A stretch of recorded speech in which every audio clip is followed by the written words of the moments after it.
사건을 파헤치는 남자 사판함입니다. 저와 함께 사건 파헤쳐 주실 분 모셨습니다. 형사 출신 변호사 박성배 변호사님 나오셨습니다. 어서 오세요. 안녕하세요. 예전에는 선생님이 가정방문도 했었는데 요즘은 가정방문 사라졌죠. 그런데 수상한 가정방문이 오늘 사건입니다. 늘 그렇듯 사건 현장엔 단서가 있습니다. 함께 보시죠.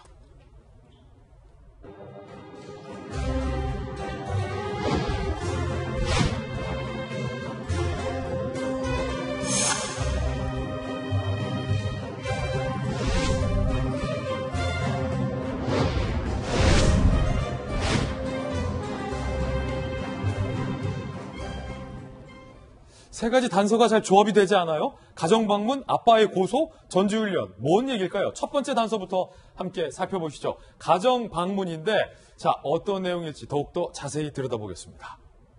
박성현 변호사님, 이 어떤 가정방문이죠?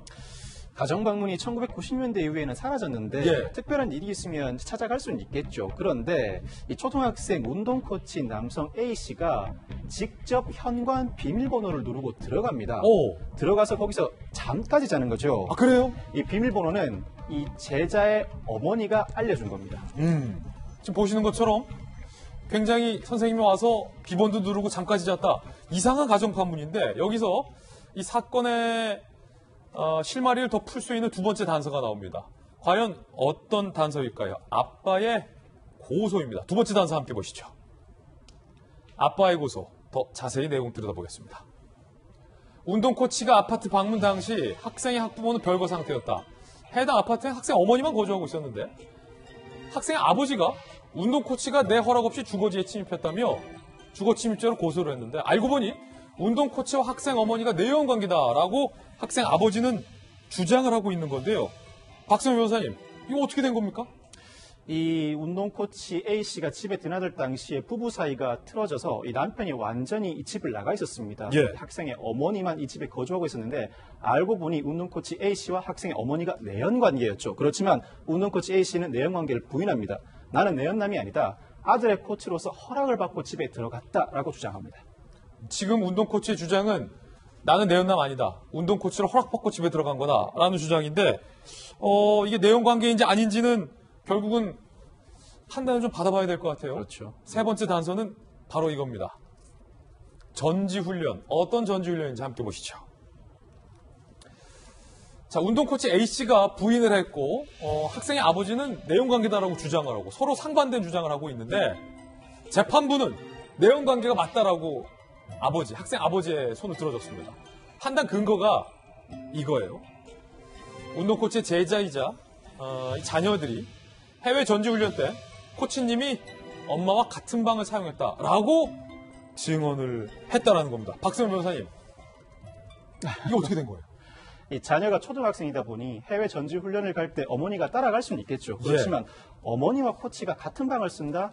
아이 입장에서도 상당히 이해하기 어려웠을 겁니다. 이 두 사람은 이 전지 훈련장이 남들의 시선을 피해서 두 사람의 시간을 즐길 수 있는 장소였던 것이고 추정컨대 여러 의심스러운 정황에다 이 아이들의 진술이 결정적으로 더해지면서 재판부는 내연 관계라고 판단을 하게 됩니다. 아이들은 거짓말을 하지 않죠. 그렇죠. 그렇군요.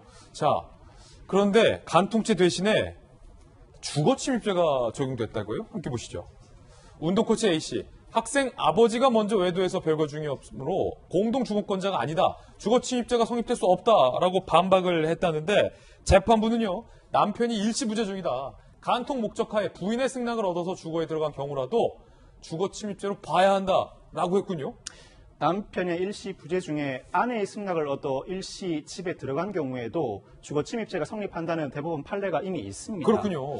이 사건의 경우에는 공동주거권자가 있다고 하더라도 한 사람의 승낙을 얻었다. 그렇지만 다른 사람의 승낙을 얻지 못했을 때는 주거의 평온을 깨치는 것이므로 주거침입죄가 성립한다는 것인데 운동코치 A씨는 자신의 사안과 대법원 판례 사안은 다르다고 주장을 합니다. 예. 이미 남편이 먼저 외도를 해서 별거 상태였다. 즉 집을 완전히 나가 있는 상태였기 때문에 공동주거권자가 아니므로 주거침입죄가 성립하지 않는다고 주장을 하는데 재판부가 그 주장을 받아들이지가 않습니다.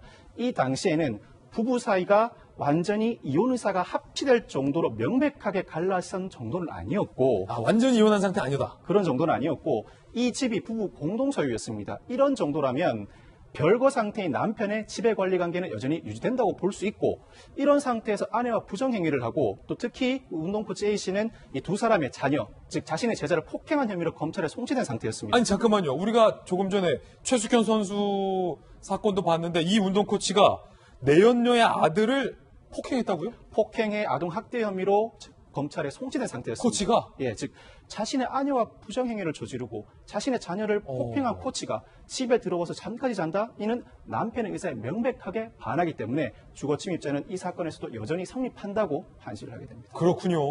주거 침입죄에 관련돼서 벌금 300만 원을 선고한 건데 아들을, 그러니까 제자를 폭행한 혐의에 대해서는 아직 판단이 내려지지 않았군요. 아직 판단이 내려지지 않은 그 상태죠. 그렇군요. 자, 박성배 변호사님과 함께 사건 파헤쳐 봤습니다. 감사합니다. 감사합니다.